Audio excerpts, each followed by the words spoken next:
Welcome back to the Fleet Brothers podcast. Today is a very exciting episode because I'm here with Chris and I'm here with Aaron. And guys, thank you so much for 700 subscribers. It's kind of crazy. We literally hit 700 subs from like 6 videos. So I'd say we're doing pretty good. Yeah, we're kind of racing up there, aren't we? I mean, that was an increase from what? We were at like 100 before you started doing your thing? I know, bro. That was fast. It's crazy how much faster it goes the second time around, because I think the first time I ever hit 1,000 subscribers, it took me like a year and a half, and we literally did that in like 6 videos now almost. So it's pretty cool how like in life it's like exponential growth. It takes a while to get to like 1,000 subscribers the first time, but doing it the second time around is pretty easy. Yeah, people don't value their education. I guess people value their education in college, but they don't value like actual real world experience, because like you were saying, the first house I bought, I spent gobs of money that I didn't need to. I took years versus like now I can do them in like, a month or so. And it's crazy, just like once you do it a few times, it just gets faster and faster and more efficient and less wasted time and money. Yeah, I for sure agree with that, because like even people on my videos are like, why would you buy a second Turo car if your first one was such an L? But the thing is, like, I learned from that first one, and hopefully like you don't make the mistake the next time around, because I mean it's clearly profitable, because otherwise other people wouldn't be doing it. So yeah, and look at you now. You've got equity in a Turo startup. So that's quite the next step. If you go first car, you suck. Second car, it's like all right, and then third thing you do is like literally invest in a company. I think I know that's kind of cool. Huge. Yeah, for sure. So I'm so excited like about our business. Like especially the last few weeks have been really exciting because we're starting to get a system in place where I think we'll be able to scale a lot. So I guess, do you want to take some of this podcast to talk about updates and stuff? I guess the big update is that first of all, you finally signed your paperwork. I know. We should talk about this. It took me like 3 weeks to sign just because I wanted to make sure we were clear on everything, because obviously you don't want to sign anything until we're all, like, on the same page about stuff. And I was just like, we'll wait a bit, and then I ended up signing the original document. So it's not like we changed anything. I read through your comments on that video, and they were like, dude, don't sign anything that you're not sure about. And I was like, fair enough. Like, he hasn't signed, but we're getting there. He's got the paperwork ready. Bro, some people were like, getting in business with partners is like a horrible idea. I mean, in some cases it can be, I think, but when you already like set expectations like ahead of time, usually it's not a bad thing. Yeah, we definitely took our time. Yeah, and also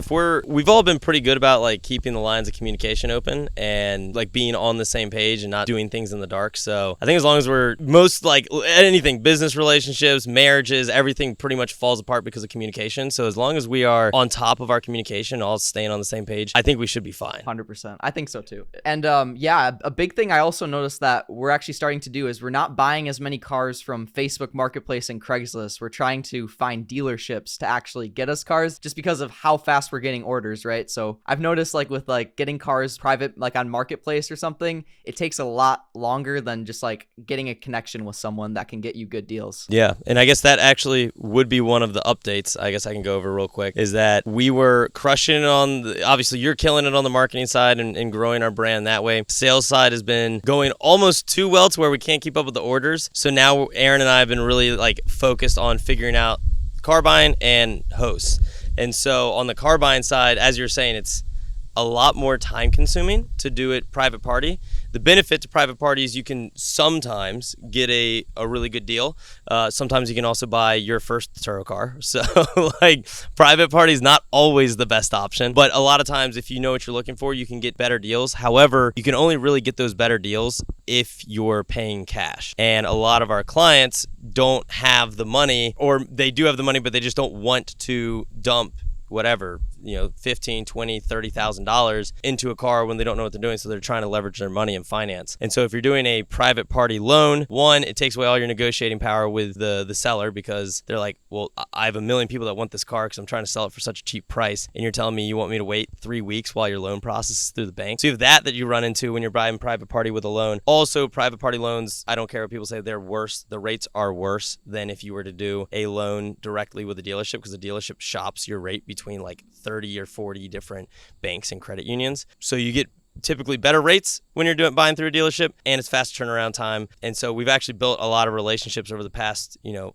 few months, but definitely in the past few weeks, with some very promising dealerships that are offering us really, really good rates for our clients. It's working out pretty well. It's making the car buying process a lot quicker, and obviously you can get better rates with the loans. But we're still doing the private party just for those people that want to get the best. Yeah, wants to get the best deal, but also take a little bit more time. Yeah, and honestly, I would still, if I were an individual trying to get into Turo and into this whole, like, even just buying your first car, I would still go private party. We have a big pool on dealerships because we buy so many cars. So if we are going to a dealership and we're saying, hey, look, I want to buy 10 cars this week, which we literally can do and be completely truthful about, that's a lot better than, just your individual person going up to a dealership and saying, hey, I'm looking for a car. Can you give me a good discount? Like, that's not going to happen. They're not going to want to negotiate with you. But when you're coming to them from like a business partnership type thing, that's going to be a lot more leverage on your end. So we do a really good job of getting a good deal at dealerships. That doesn't necessarily mean that everybody's going to have the best experience with dealerships. So buying private party is still a great option and probably what I would recommend to anybody going in and buying their own car. For sure. And I also, in my opinion, like, you can also do what JR and Phil did, where they bought a car cash private party and then they went to a bank with the title and then got a loan for it. So it's they're spending cash, yes, but they're getting that capital back that they could buy another Turo car with, and then they don't have to go through they still get the good deal from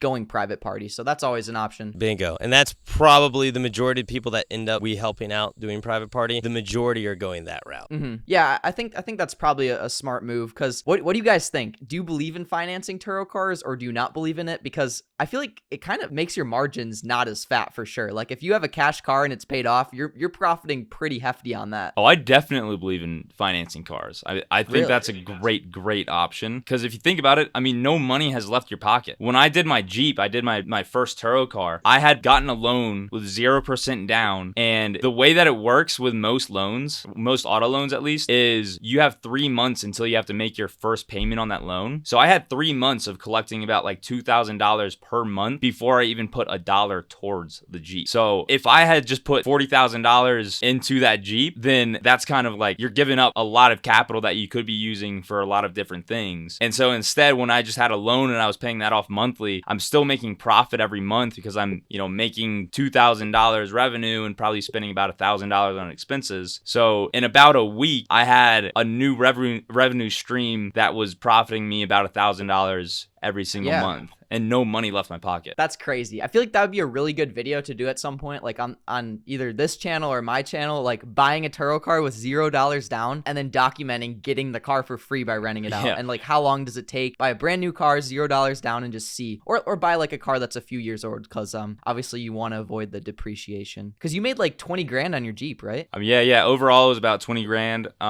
Still TBD, because I'm in the process of selling it, and so a lot is going to be determined on how much I sell it for. That shows such a big emphasis on like why you need to buy the cars at a good deal. Because imagine I would have bought my Jeep at $40,000 and I could now sell it for like $20,000. That's just going to cut into a ton of my profit that I just made. So buying it at a good deal, if you can buy it for $40,000 and hopefully sell it for around the same price because you got such a good deal off the bat, then you are coming out way on top. And a lot of people don't think about the exit from Turo. They think about getting into it and getting your monthly paycheck. So you have to think about the full picture. Like, when you're getting out and you're selling your car, are you losing a ton of money? Hell yeah. Yeah, that's definitely something to think about, for sure. Like, how are you not only going to make money when you're renting the car up, but how are you going to end with actual money in your pocket for all the work you're doing? So that's something for sure to think about. I guess another update about the business is we're really going hard on the fleet managers. We've got a couple people in Denver. We've got someone in Chicago.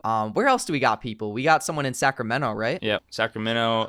And then we are going to work with you very soon to get something started up in Austin. So we need to do that because you have 3 cars that need management. For sure. So we'll have to come down with you and hopefully help out and get you some managers there. But yeah, we've got locations all over now. So we're able to fulfill orders. And that's the beauty of this business model, is that now instead of just being constrained to Denver, we're able to help out all over the country, which is really, really cool. I'm so excited for those videos, like going to our different locations, like like checking out all the cars there. We're literally going to have like, the goal is 500 cars between 5 locations, right? Yep. Dude. That is the big picture goal.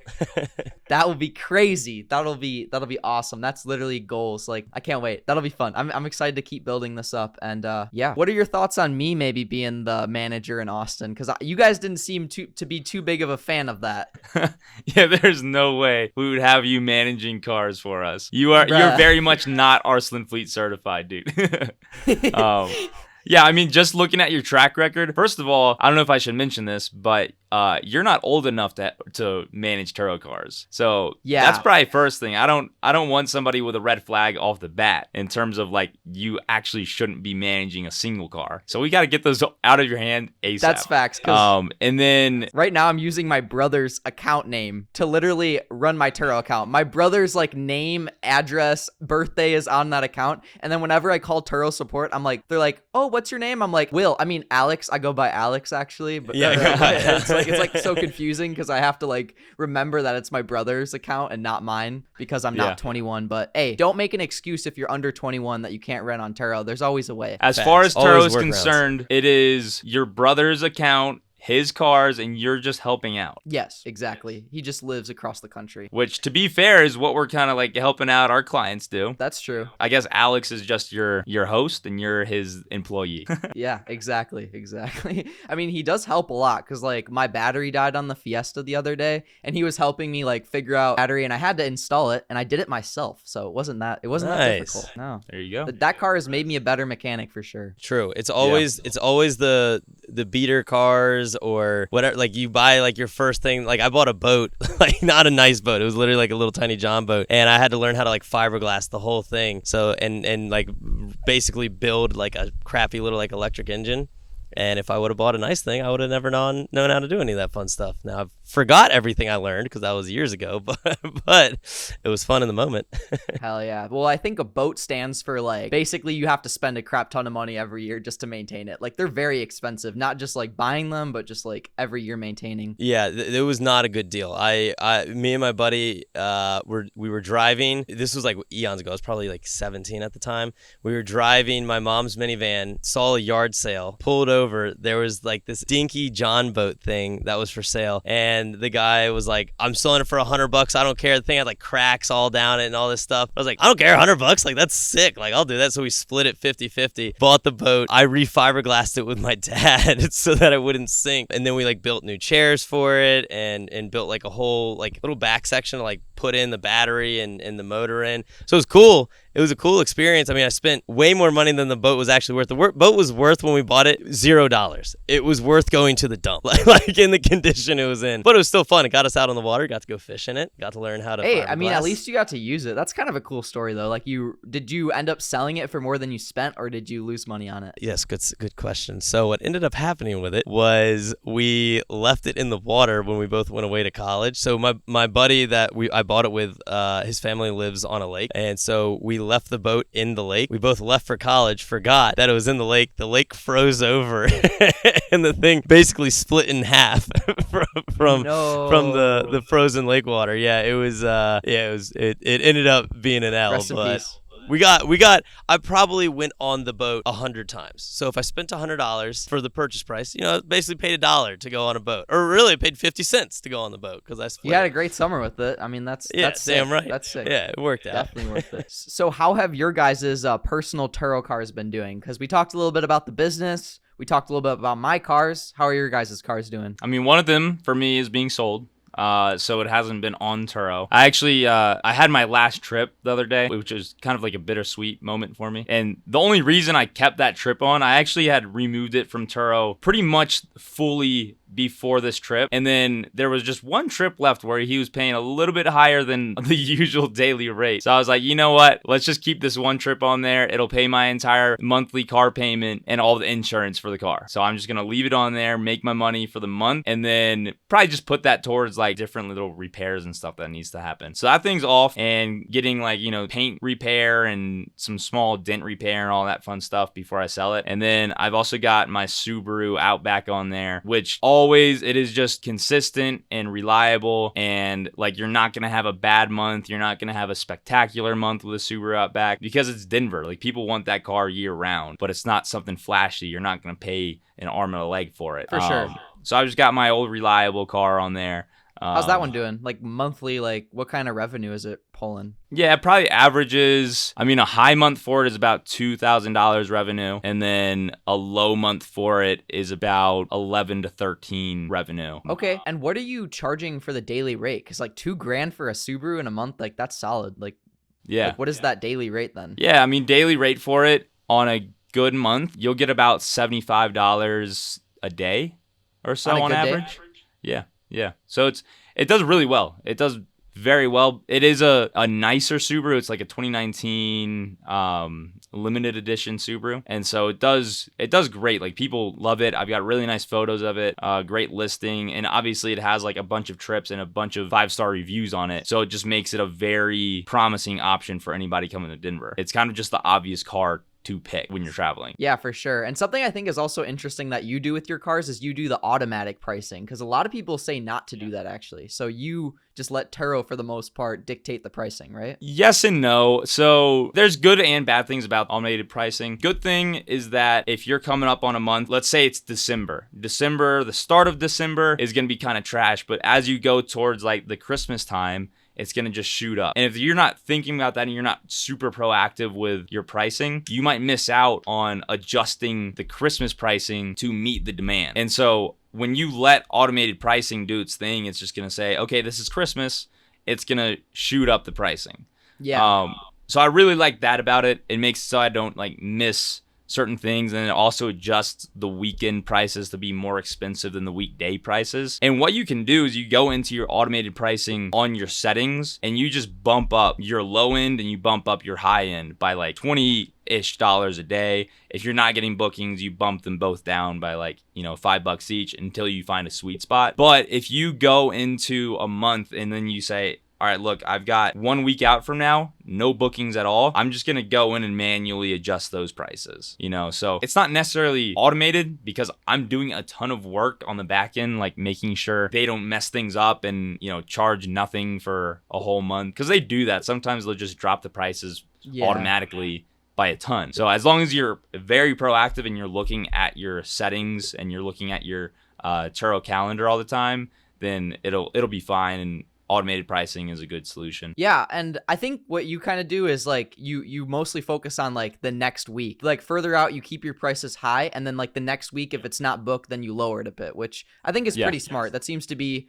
like the strategy what a lot of people are doing too. Yeah, because if you try to go into the next month with a fully booked out car, then you're just gonna have cheap days, Yeah. Versus you could have been getting $20 more per day on that car, and also had empty days where now you can fill those days by lowering it by like $10 from what it should have been, right? Exactly. So having a few good bookings in a month, like a few 5-6 day trips that are paying like a high price, and then you just fill the gaps with cheap prices and like 1 day trips, then you're gonna be maxing out your revenue. I love it. So your car's been doing pretty good. What about you, Chris? How are your cars doing? Yeah, they're doing all right. I would say the Highlander right now is the one that I'm kind of focused on working on. I will say, let me back up. And I tell people this all the time when I'm doing my sales calls, is that the beauty of what I'm doing is that I am a Arslan Fleet client. Like I know real estate, I know Airbnb. Now from doing this for a while, I do know a lot about Turo, and I can very easily run my own cars. Like it's not that difficult now getting all like doing this so long with Aaron and whatnot. But like in the day, I don't manage my own cars. Like we literally have hosts that are managing our cars. Like Aaron was managing it, and now we have hosts that are managing my cars. So the beauty is that I don't really have to do anything with my cars. I just, I sacrifice 30% of the profits just as any other client would, and the car just does its own thing. I don't even have to think about it really. So, but the last time I went into the app just to look at how it was doing, Highlander was doing pretty good. I would say I'm trying to figure out what's going on, because we had the first 2 months I had my car up, it was kind of insane. It had no joke like a 97% utilization rate. There was a day and a half that it wasn't rented out for like 2 straight months. And then the past few months have been a little bit lighter, because we also, I will say my cars right now have been a little bit of our like A/B testing cars. So we kind of fudge the numbers with them to try and see like improve other vehicles. So we were trying to do like really high weekend rates and then lower weekday rates to see how it do. And I'd say the utilization rate's gone down significantly, but the amount of money I'm making on the car probably went from like 22 to like, I want to say the last 2 months have been around like 16-ish. Like that's still like pretty 15, solid. 16, which is still solid. And what's cool is it went from like a 97% utilization, like 100% of the time it was rented out and getting wear and tear on the car, to now it's probably rented out about 70-ish% of the time. So if we can kind of find that in between where it's getting used maybe 80% of the time, but still making around 2K, like you're putting less wear and tear on the car, less trips that you have to worry about, but you're making basically the same amount of money. So we're kind of playing around with that car to try and figure out the perfect middle ground. So let's say your car makes $1,700 in a month. The 30% cut that the people take, that takes off what, $500? So you're left with $1,200. You've got $100 for insurance, $100 for the warranty. So that brings you down to about $1,000. Maintenance, maybe you're making like what, $900, $900 a month cash flow on that car? Yeah, and now I will say I've gotten,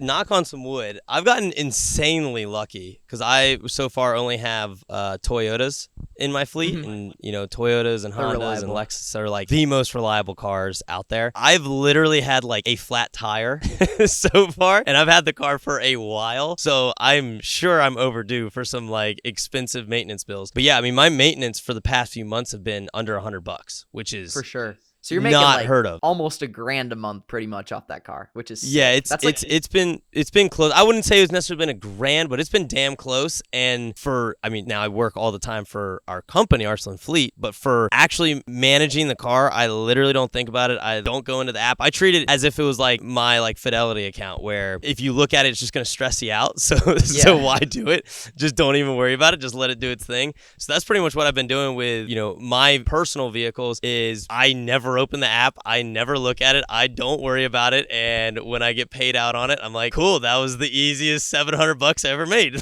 I didn't do anything. So yeah, it's been pretty cool. And yeah, I mean, once again, I don't want to jinx myself with the maintenance, but at least from my experience, I also am a sucker for Toyota and Hondas. That's the only car brands I've ever owned. I'm sure that'll probably change here soon, just with the more cars we're getting and the more things we're adding to the fleet. But yeah, I mean, I've had like no issues with them, no maintenance problem, nothing. I just pay for my car wash membership. I pay for, when routine maintenance comes up, oil change, tire rotation. But thus far has been basically nothing. From the flip side of watching Aaron with his Wrangler, which is a more profitable car per month, or I should say more revenue per month, but from a headaches for the managers and for a like amount of crap you're paying for with the maintenance, you're making the same amount of money on, a Highlander or a 4Runner, or 4Runner's kill, but like Highlander, RAV4, CRVs, like those cars, they're pretty much bulletproof. Like there's not much that happens. Actually, I should ask you, how's your Honda doing? Speaking of reliable cars, how's the CRV? I've noticed such a difference, because even my 2007 Toyota Corolla, I've had that car for like 2 years, almost 3 years now.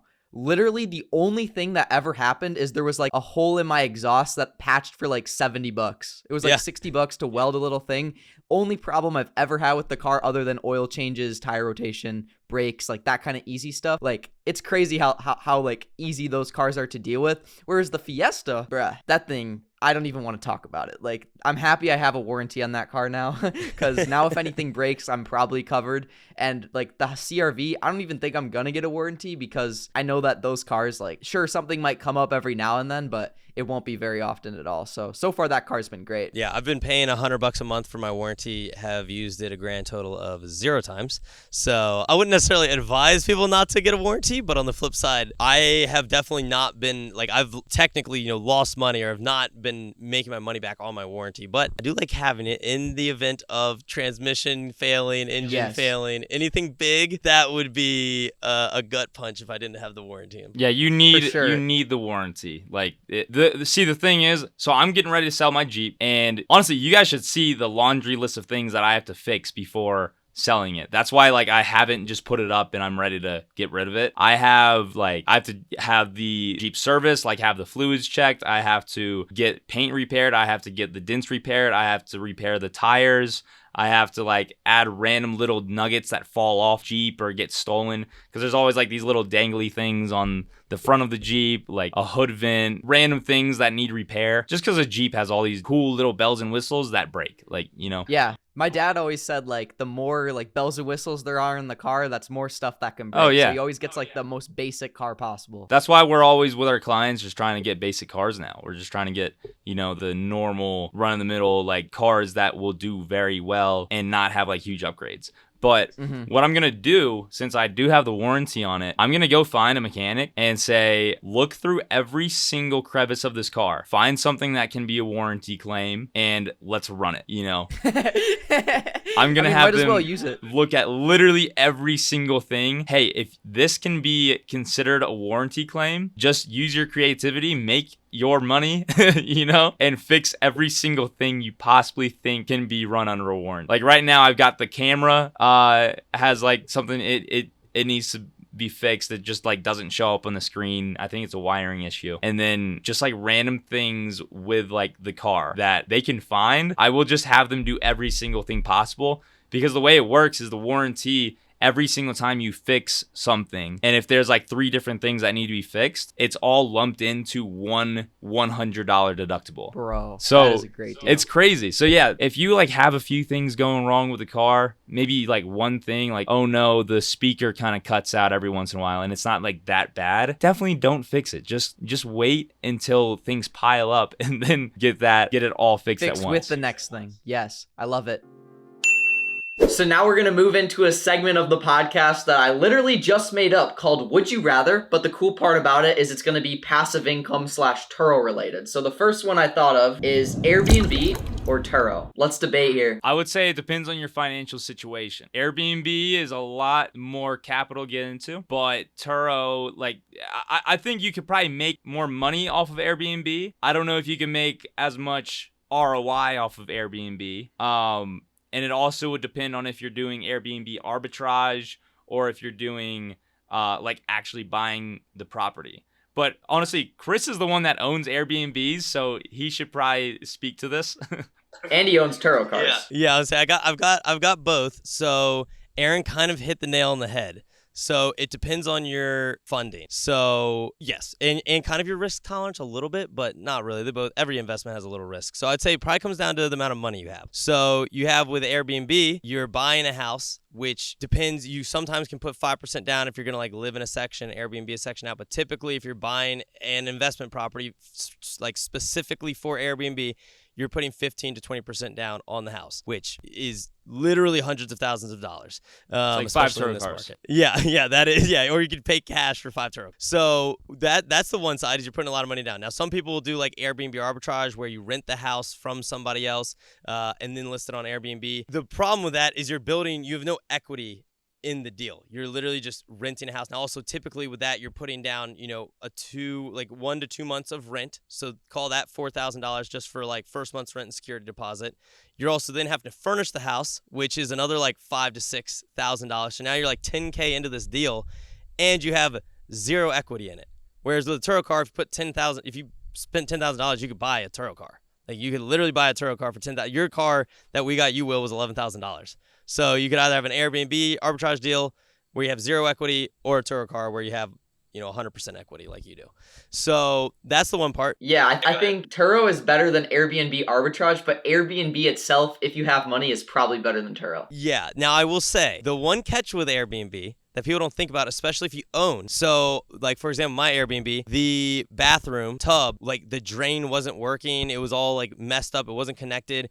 And because there was no access to underneath the crawl, I literally had to hire somebody to rip out the whole tub, which meant they had to then rip out the tiles, because you can't like rip out the tub and keep the tiles perfectly in place. So they rip out the tiles around the tub, and then they had to reinstall a new tub, reinstall a new drain, tub, and tiles, and like shower head, all that fun stuff. So that was a $4,000 just problem that happened like that. If I didn't own the property, if I was arbitraging it, like maybe the property manager or the owner, the landlord would do that for me. But like that is the catch with Airbnb. I think over the long haul, if you own, hell yeah, I think Airbnb is the move, because my house, that house that I'm talking about right now, has gone up in value by probably about $80,000 since I bought it. So like, you're not going to get that with a Turo car, obviously. Like, yeah, you're going to buy a car and it's going to go up. Yeah, it's not going to go up in value. It's going to go down in value. But that was a ridiculous expense. I have another bathroom that I had to remodel.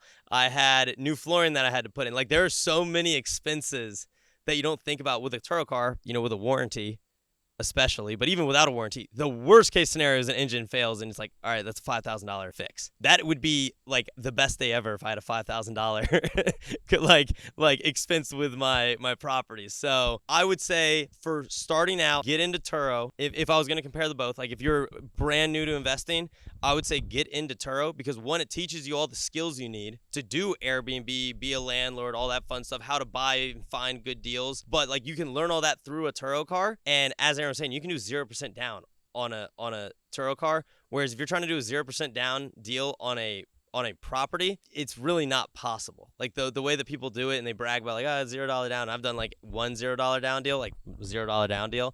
But what you do is you put a shitload of money down and then you do a cash out refinance, you get all the money back and they're like, look, I did 0%, like I did $0 down deal. Like I'm a beast. Yeah. Like, well, no, you spent like $70,000-$80,000 and then you got a cash out refinance and you paid yourself back. That's basically like saying JR got a Turo car for 0% down because he bought the car and then he cash out refinanced it basically. Yeah, exactly. So that makes sense. Exactly. So yeah, it's a thing, and like don't get me wrong, I think it's sick. Like that's the way you want to do deals, but you need the capital. So yeah, exactly. So if you need only say $10,000 and you can buy a Honda CR-V and then you can do a cash out refinance and then have basically $0 into the deal.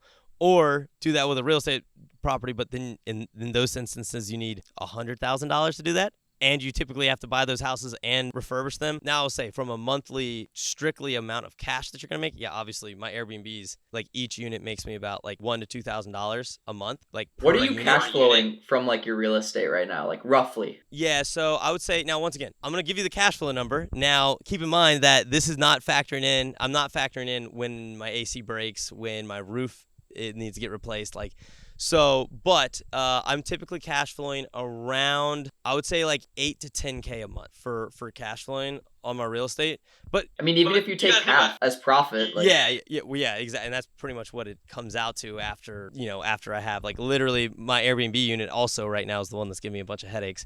I have to get a new roof put on both of the houses. So yeah, that'll be a $28,000 bill. I would say for new investors, get into Turo. Like it is very easy. Like there's good money to be made in it. It teaches you a lot of great skills with lending, customer service, management. But if you have the funds to get into real estate, hell yeah, I would do Airbnb. However, if you have the money to get into Airbnb, you should probably also just get a Turo car to diversify your portfolio. Like, you know what I mean? Like, that's literally the reason I did it originally was like, I want to diversify. So that would be my very long-winded answer. I love it. I feel like people are definitely like interested. I love listening to podcasts like this, just like listening to what other people are doing with their money and then just like taking advice from that and figuring out what you want to do. So the next question here, would you rather get $100,000 in Bitcoin, but you can't sell it for 5 years, or 75K cash right now that you can do whatever you want with? 75K cash. Yeah, 75K cash, no doubt. That's not even really that's not even a tough one. Yeah, because I mean, think about it. You can do so much with that 75K cash. Actually, it's funny. There's like a math problem that we should probably be smart enough to know this math problem. But there's like a math problem where you can do where it's like, how much money is this money worth in like 5 years? But anyway, yeah, dude, 75K cash all day. Is that like the rule of 72? But what if Bitcoin goes to like 500K in 5 years? What if it doesn't? That's true. That's true. Also, like what I would do if it was me, $100,000 in Bitcoin, can't sell it for 5 years, or 75K today, I would take that 75K. I would use some of it, 5% down on a house, and make sure that house is something that I can house hack, so I could live in one unit, Airbnb the other unit, or rent out the other unit. So now I have a house for free that I spent, call it like the house that I'm sitting at right now. My down payment on it was $13,000. Damn. Like houses are cheap. Like people think houses are like outrageous. They're really not if you know what you're doing. But I would do that. I would do a part of that $75,000 would be 5% down on a house that I can house hack, live in one unit, rent out the other units. Then I'd take a little bit of that and I would buy a Turo car. Like I'd take $15,000 to $20,000, buy a Turo car, and then that would leave me with, let's call it another. At that point I'd be left with like another 25,000, and then I could put that into the Bitcoin, and then I at least diversified all three ways. I think I would probably do that too. I would definitely get an Airbnb unit with the 75K versus taking all Bitcoin, but comment down below what you guys would do. I'm curious. Yeah, I think the difference is we have avenues that we can take the money and put it into things that we're doing ourselves. Like a lot of people, for some reason, don't think that they can do things themselves. Like people haven't made the jump and they say, I would rather trust Bitcoin to make me money than myself making me money. But if I had 75K and I could go build another business or do something with that money, I think that's easily going to be way more return, and you're going to get experience out of it. And Bitcoin is just risky and scary at the end of the day. Like I've dabbled in it, and it's scary. Like I've made money, but also lost money, and you end up just, like Chris was saying with his Fidelity account, you just like start looking at it and you start stressing all the time. And if I had $100,000 in Bitcoin, I would be so stressed every day. That would suck. Yeah. I'd rather now have zero. I want to say something a little controversial about crypto. All right, this is what I'm gonna say. Everyone that is like preaching buy, hold Bitcoin, buy, hold crypto, buy, hold, buy, hold, buy, hold, and the people that are probably gonna comment below saying like you're an idiot, just throw it in Bitcoin and like wait 5 years.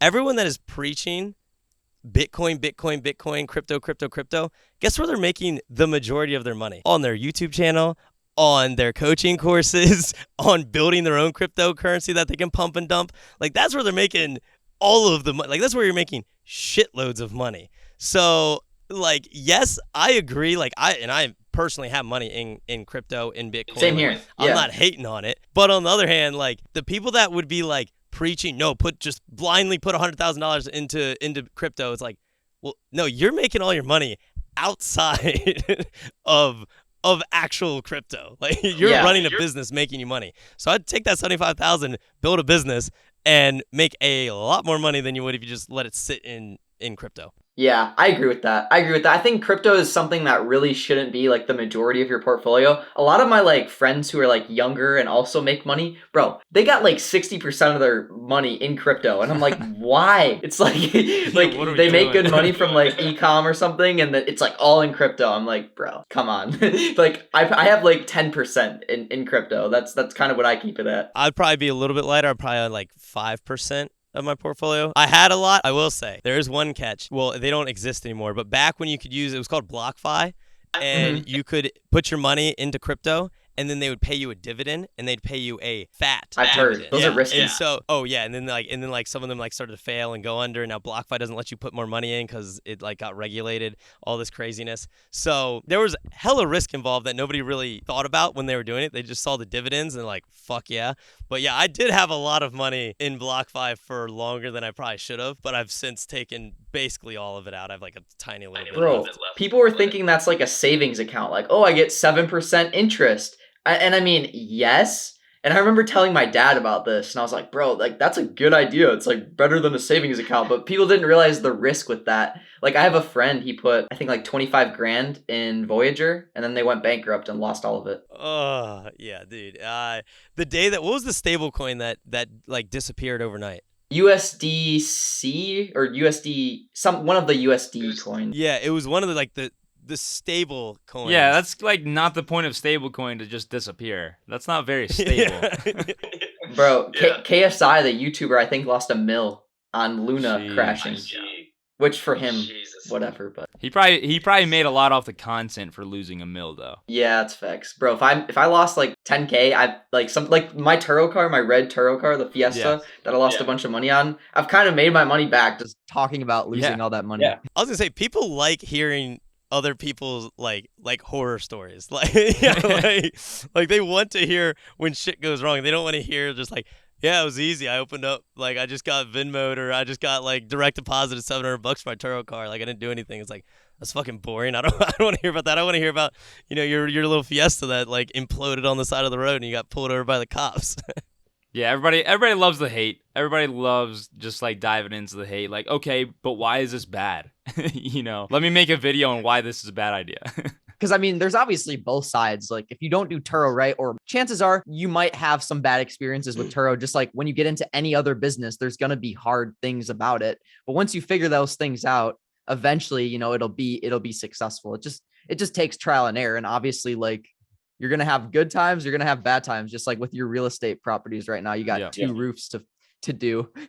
Yeah, if you want to ever come out and film, I have so many horror stories. I actually, real quick horror story. I had a tenant, so I bought the AirBNB property. One of the units had a tenant that came with it, and she was paying like no money. She was paying like $500 a month. Like, also, I say terrible tenant. Like, she's super nice, like super nice lady. She would like cook me meals. Like, she was great. She like gave me a kid's book, but she was a terrible tenant.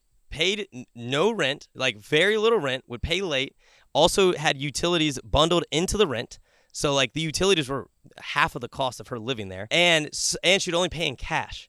So the only way I could get the money is if I drove all the way to North Carolina to pick up the cash, or had like a friend or family member or my realtor like go and get the cash from her. It was a nightmare. Terrible tenant. So I ended up like not evicting her, but like kindly getting her to move out pretty quickly. Like, it was about like 2 months into her, like me taking over the property. Well, I did the complete noob thing, and I tell people all the time not to do this. She called me and I was like, hey, like, this is your last month. Like, it's great having you here. Like, you know, leave the place clean. And she's like, okay, well, I have an idea. What if you just kept my security deposit? So her security deposit was like $750. So it was like a month half rent. She's like, so then you get an extra $250. Also, then I don't have to deal with the headache of like giving you the cash and all that stuff. Oh, she got you.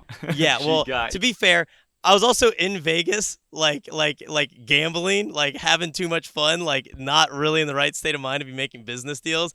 And I was like, fuck it. Yeah, that's fine. Like, I'll just keep the security deposit. You just move out. She didn't take anything. She left all of her furniture, like left the whole place trashed, left like the bathroom a wreck, or like literal poop in the bathroom. And I'm like, oh my God. Big L on that one. Had to hire my cleaner to go and like remove all of her furniture, clean the entire unit. Yeah, that was an L. So if your tenants ever tell you, how would you take the security deposit? It'll be better. Hell no, never do that. And I even knew it too. I was just being an idiot. But because you would have kept the security deposit anyway, and also gotten your months of rent. I would have kept the security deposit. I'm actively sort of going after it for the money, but at this point, like, it was like a couple $100, so it's like that I ended up losing all in. But yeah, it was I could have kept security deposit, got my month's rent, got her out. It would have been glorious. Also, then she probably also wouldn't have left all of her crap there, because I had the security deposit that she would have had like over her head, like, oh crap, like, I don't want them to take my security deposit, so I actually will take care of this place and not leave it a wreck. So yeah, so anyways, there. Chris dipped. So Chris just got out there, but we were about to end the podcast anyway. So if you guys enjoyed this one, be sure to drop a like. We're also trying to hit 1,000 subscribers so we can get monetized. You know, that would be sick. So be sure to subscribe if you haven't already, and leave a comment down below, because in the next video, we're doing a little mailbox segment where we answer your questions. So anything Turo, Airbnb, money related, drop it down below. And yeah, we'll see you guys in the next one. Peace. Peace.